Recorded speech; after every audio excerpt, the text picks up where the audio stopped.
This is Deb's Villa Cucina.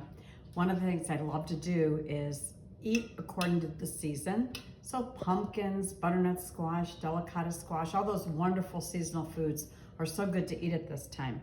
So I'm gonna make a roasted butternut squash and garlic soup. But I've done a lot of prep before I've gotten to this place. So I cut the butternut squash in half, took out the seeds.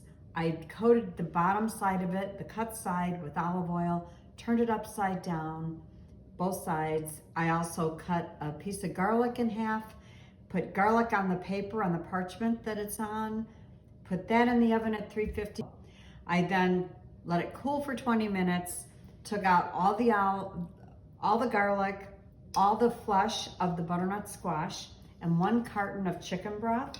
And now what I'm gonna do is use the immersion blender and make it all smooth. So I had cooked the squash, the garlic, and the box of soup and got it to boiling. And I brought it over here then, and I used the immersion blender, as you can see.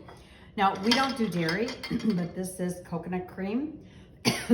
4 ounces of it. We're gonna add that into the mix, so it'll end up being like a cream soup. I'll blend it again. Well, if this tastes as good as it smells, now you can add salt and pepper, cracked pepper it suggests.